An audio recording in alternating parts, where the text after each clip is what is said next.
तो दोस्तों नीवा Bupa health insurance ने अपने क्वार्टर टू के नंबर को डिस्क्लोज कर दिया है। तो चलिए देखते हैं क्या है क्वार्टर टू के नंबर्स के अंदर, क्योंकि इसी महीने में कंपनी का जो आईपीओ है वो आपको लिस्ट होता हुआ देखने को मिला था। लिस्टिंग कुछ खास हुई नहीं थी, लगभग 74 रुपये पे इशू प्राइस हुआ था, 78 रुपये से लिस्ट होता हुआ देखने को मिला था। लगभग 6% के प्रीमियम पे कंपनी का आईपीओ आपको लिस्ट होता हुआ देखने को मिला था।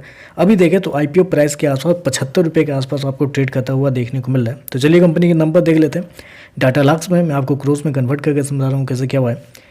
तो देखिए पिछले क्वार्टर में कंपनी ने 1159 करोड़ के आसपास का टोटल इनकम जनरेट किया था। पिछले साल की बात करें तो 991 करोड़ के आसपास, जबकि अभी देखें तो बढ़ के 1359 करोड़ कंपनी का जो टोटल इनकम है वो आपको जाता हुआ देखने को मिला। तो साल दर साल देखें तो साल दर साल कंपनी के टोटल इनकम के अंदर लगभग बोल सकते 36% के आसपास की तेजी आपको देखने को मिल रही है। वहीं अगर क्वार्टरली बेस पर जाते हैं तो क्वार्टरली बेस पर भी कंपनी के रेवेन्यू के अंदर लगभग बोल सकते 19 से 20% के आसपास की तेजी है। तो कंपनी का रेवेन्यू देखें तो आपको साल दर साल क्वार्टर बढ़ता हुआ देखने को मिल रहा है। कंपनी के एक्सपेंस की बात कर लेते हैं तो खर्चे देखें तो पिछले क्वार्टर में 1136 करोड़ खर्च किए थे, पिछले साल 969 करोड़ के आसपास, जबकि अभी देखें तो कंपनी खर्चे लगभग 1301 करोड़ के आसपास आपको देखने को मिले। तो खर्चे देखें तो खर्चे भी कंपनी के मतलब ठीक है, ऑन एन एवरेज कंट्रोल में ही आपको देखने को मिला। हालांकि थोड़ा सा ज़्यादा है कंपनी के खर्चे, क्योंकि जितना कंपनी का रेवेन्यू बढ़ा है साल दर साल उतना ही देखें तो कंपनी के खर्चे भी आपको बढ़ते हुए देखने को मिल रहे हैं।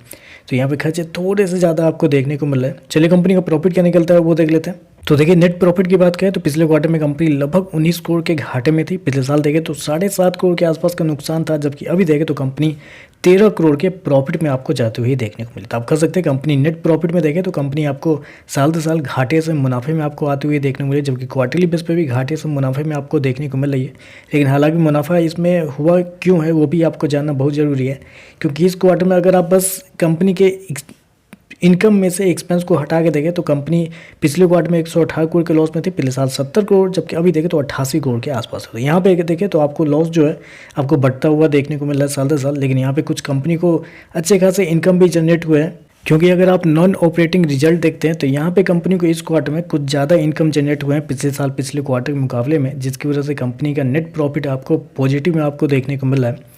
चलिए कंपनी के ईपीएस क्या निकलते हैं वो देखते हैं। तो देखिए पिछले क्वार्टर की बात करें तो पिछले क्वार्टर में कंपनी का ईपीएस 11 पैसे माइनस का था, पिछले साल देखें तो 5 पैसे माइनस का, जबकि अभी देखें तो 8 पैसे के आसपास आपको देखने को मिला। तो ईपीएस भी देखें तो आपको साल दर साल क्वार्टर घाटे से मुनाफे में देखने को मिल रहा है। एनपीए की बात करते हैं तो ग्रोस एनपीए की बात करें तो देखिए पिछले साल 1.56 के आसपास था, जबकि अभी देखें तो 1.05 के आसपास है, जबकि पिछले क्वार्टर में 1.10 के आसपास। तो ग्रोस एनपीए भी देखें तो आपको साल दर साल क्वार्टर संभलता हुआ देखने को मिल रहा है। नेट एनपीए कंपनी का 0 है। तो ओवरऑल अगर नंबर को मैं समराइज करूँ तो नंबर तो ठीक लग रहे हैं, क्योंकि देखिए सबसे मेन कंपनी का रेवेन्यू आपको बढ़ता हुआ देखने को मिल रहा है साल दर साल क्वार्टर दोनों, जो कि एक बहुत अच्छी बात है। कंपनी के एक्सपेंसेस देखें तो अभी भी थोड़ा ज़्यादा आपको देखने को मिला है। धीरे धीरे हो सकता है कि कंपनी जैसे जैसे ग्रोथ करेगी वैसे वैसे हो सकता है कंपनी के एक्सपेंस थोड़ा कंट्रोल होते हुए देखने को मिलेंगे। तो ओवरऑल देखें तो नंबर पॉजिटिव है।